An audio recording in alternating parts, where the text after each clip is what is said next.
When I think about the cases that haunt me, Bobbie Jo Stinnett is one that comes to mind. For us old heads in the true crime game, her story is as old as time. But for the new generation, you're about to hear how a seemingly innocent conversation about puppies spiraled into one of the most horrific crimes in American history. I still get chills every time I think about it. It's Friday, and you're listening to MU Minis.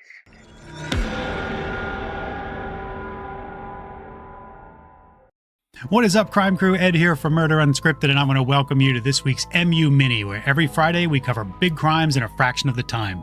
Don't worry, because our full-length deep dives still drop every Tuesday on our YouTube channel or wherever you get your podcasts.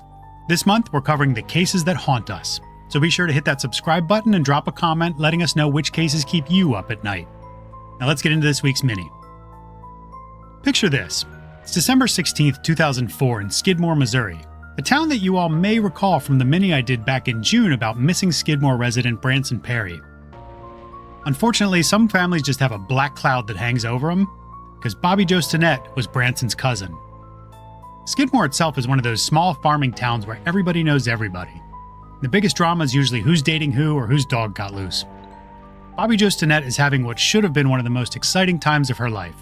She's 23, married to her high school sweetheart, and 8 months pregnant with their first baby, a little girl they've already named Victoria Jo.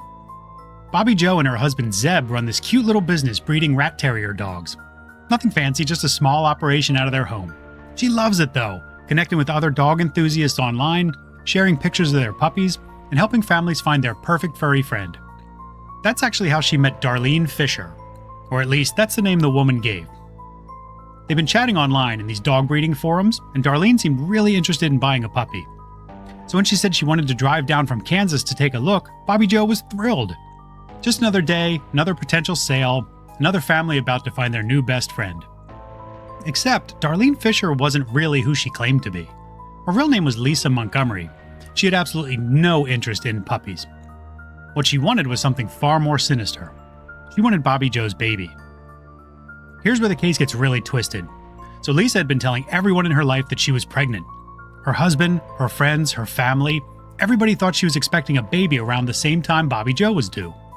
She'd even been showing off maternity clothes, decorating a nursery, whole 9 yards. There was just one problem. Lisa Montgomery was infertile. So, as her fake due date approached, Lisa was obviously desperate. She needed to produce a baby to keep up this elaborate lie that she'd been living for months. And that's when she found Bobbie Jo online, seeing her in several pictures. When Lisa showed up at Bobbie Jo's house that December afternoon, Bobbie Jo probably welcomed her with a smile, maybe offered her something to drink, and was excited to show off a litter of puppies. She had no idea that she had just let a predator into her home. What happened next is almost too horrific to describe. Lisa attacked Bobbie Jo, strangled her with a rope until she lost consciousness, and then used a kitchen knife to cut the baby right out of her womb. When Bobbie Jo came to and tried to fight back, and she did fight, pulling out chunks of Lisa's hair, it was already too late. Lisa left Bobbie Jo's body lying in a pool of blood and drove away with the newborn baby, probably thinking she'd got away with the perfect crime. But this is 2004, remember, and law enforcement was pretty savvy at tracking digital footprints. When Bobbie Jo's mom found her daughter's body and called 911, screaming that the baby was gone, investigators immediately started combing through Bobbie Jo's online communications. Lisa's name popped up almost instantly. And the very next day, the FBI tracked her down to her home in Kansas, where they found her sitting calmly on her couch, swaddling the baby as if it were her own. Little Victoria Jo was alive and unharmed, thankfully, and was immediately returned to her father. But Bobbie Jo, this young woman who was just trying to share her love of dogs with the world, was gone forever. Lisa Montgomery was charged with kidnapping resulting in death, and she was sentenced to die.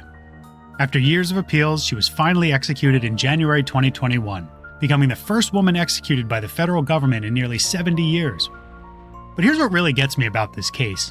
This all started with an ordinary interaction. A pregnant woman excited about her business, welcoming what she thought was a fellow dog lover into her home. It's a reminder that evil can wear the most normal face, and that trusting something that should be beautiful can sometimes be deadly.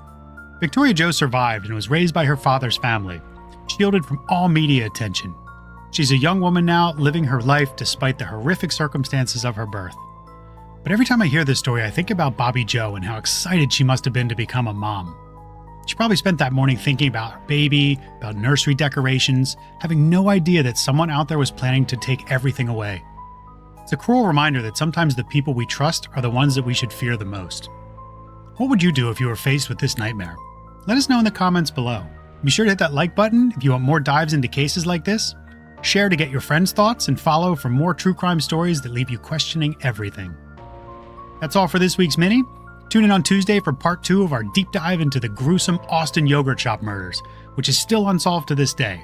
And until then, stay safe, stay curious, and stay unscripted.